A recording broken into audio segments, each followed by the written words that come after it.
When we think of Aesop, we usually imagine a wise old man sitting in a garden, spinning short tales for children to teach them right from wrong.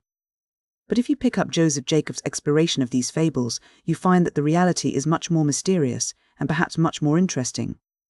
There isn't a single cohesive plot to follow here. Instead, the book is an investigation into a ghost.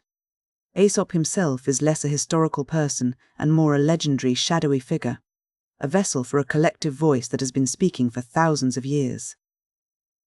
The real story in this book is actually the evolution of the fable itself. It's the story of how a simple thought moves through time, changing its shape to fit the needs of whatever culture is holding it. It starts in the oral traditions of ancient folklore, where stories weren't written down but were breathed into life through speech. In those early days, these tales were survival tools. In ancient Greece, they became something much more dangerous and subversive. Because it was often fatal to criticize a tyrant or a powerful politician directly, storytellers used animals to do the talking. If you wanted to call a ruler greedy or foolish, you didn't say it to his face. You told a story about a lion or a wolf. The animal became a mask, a way to deliver sharp political satire under the guise of a simple children's tale. As these stories traveled, they underwent massive cultural transformations.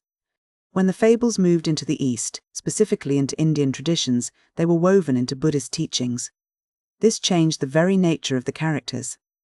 In the Greek tradition, a fox might be a clever trickster, but in the Buddhist context, that fox was often seen as a being undergoing the cycle of rebirth.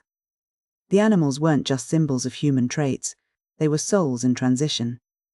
This added a layer of spiritual causality to the lessons. A story wasn't just about being smart or being foolish, it was about the weight of karma and the consequences of one's actions across lifetimes. By the time the tradition reached the Greco-Roman world, authors like Phaedrus and Babrius began to take these raw spoken folk wisdoms and turn them into formal literature. They translated the grit of oral storytelling into sophisticated verse and prose. This was the moment the fable moved from being a casual way to pass the time into a structured literary genre. The heart of the book is a curated selection of these classic fables, and when you look at them closely, you see a very consistent, almost mathematical structure. Most of them follow a predictable rhythm. Two animals meet, their interests clash, a series of actions are driven by instinct, greed, or perhaps a bit of foolishness, and then a sudden resolution occurs. That resolution is the punchline, but it's a punchline that reveals a fundamental truth about human nature. Take, for example, the interaction in The Lion and the Fox. It's a study of the predator-prey dynamic, focusing on the cunning required to survive in a world where strength isn't always enough. Or consider The Fox and the Goat, where a character finds themselves in a self-imposed trap because they were too impulsive to think about the consequences of their actions. These aren't just stories about animals, they are blueprints for human behavior. One of the most fascinating stories in the collection is The Cat Maiden. It's a bit of an oddity, but it touches on one of the most profound tensions in human existence, nature versus nurture. The story explores the idea that no matter how much you try to change someone's environment or social conditioning, their innate instincts will eventually resurface. It suggests that there is a core part of us, a biological or spiritual truth that cannot be trained away. Even when a cat is raised in a human setting, the urge to hunt is a ghost that eventually comes home to roost. To really understand how these stories change, we have to look at one specific tale, the dog and its reflection. You might know it as The Dog and the Shadow. The core narrative is simple. A dog is carrying a piece of meat across a bridge, looks down into the water, sees its own reflection, and thinks it sees another dog with a larger piece of meat. In its greed to have both, it opens its mouth to bark at the reflection, drops its own meat, and ends up with nothing. The action is the same, but the meaning shifts depending on who is telling the story and when.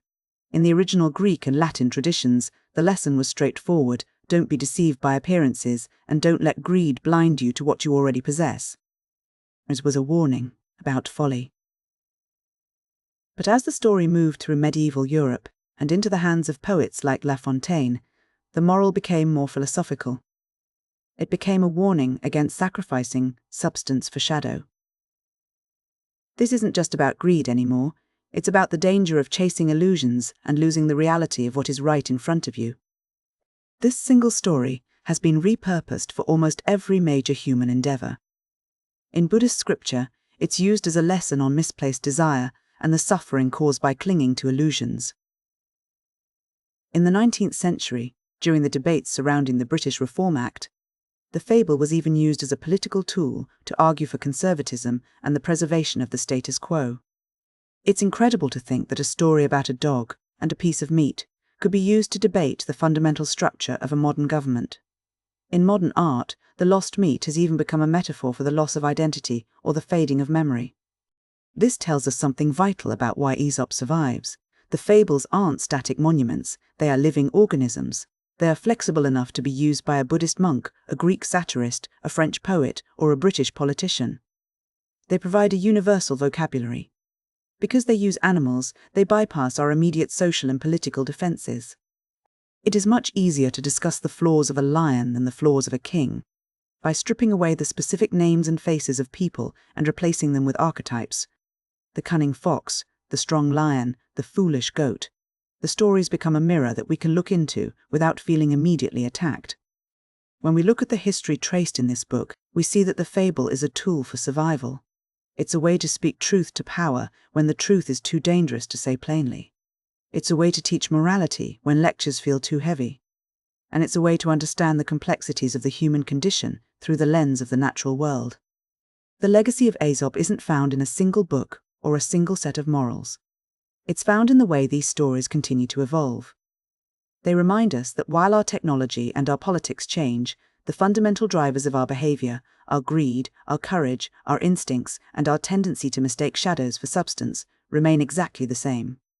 The stories don't change because we haven't changed.